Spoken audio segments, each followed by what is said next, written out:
ATM এর মতো card punch করে ওয়াসার পানি মিলছে রাজধানীতে। 40 পয়সা লিটার দরে ফকিরাপুলের ওয়াসার বুথ থেকে এভাবে পানি কিনছেন নগরবাসী। ওয়াসা বলছে 6 মাসের মধ্যে নগরীতে চালু করা হবে আরো 100টি বুথ। তারা এই সেবাকে এটিএম বুথের সেবাই বলছে।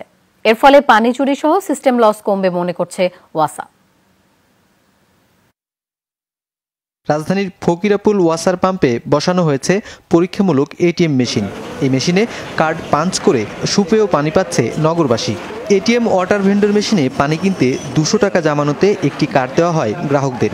প্রতি লিটার পানির দাম ধরা হয়েছে 40 পয়সা। আমরা খেতে পারতেছি, আর এমনি যেটা সাপ্লাই ওইটা তো ফুটাতে হয়। আগে পানি নিতে অনেক কষ্ট হতো, অনেক লাইন ধরে বাহিরে যাইতে হতো, এখন তা না। কার্ডের মাধ্যমে আমরা সবাই পানি নেই এবং লিটার প্রতি হলো 40 পয়সা। এটা বাড়ালে ভালো আর কি, জনগণের ভালো, আমাদের জন্য সুবিধা আর কি। ঢাকা শহরে আরো 20-50টা দিলে সবচেয়ে ভালো হবে। টাকা শেষ হয়ে গেলে এখানে আছে রিচার্জের ব্যবস্থা। ফকিরাপুলের এই এটিএম বুথ থেকেই দৈনিক 10,000 লিটারের মতো পানি সংগ্রহ করছেন নগরবাসী। লোকজনের সারা ভীষণ সারা, যেমন 800 থেকে 900 পাবলিক গড়ে প্রতিদিন পানি নেন এখান থেকে। যেমন ফকিরাপুল, নয়াপল্টন, পুরানা পল্টন এবং আশেপাশের আরও বিভিন্ন এলাকা থেকে এখান থেকে মানুষ পানি নিয়ে যান। এটিএম মেশিন বসানোর আগে পাম্প থেকে বিনামূল্যে পানি নিয়ে ব্যবসা করতেন অনেকেই। মেশিন বসানোর কারণে বন্ধ হয়েছে সেটি, আর বেড়েছে ওয়াসার রাজস্ব।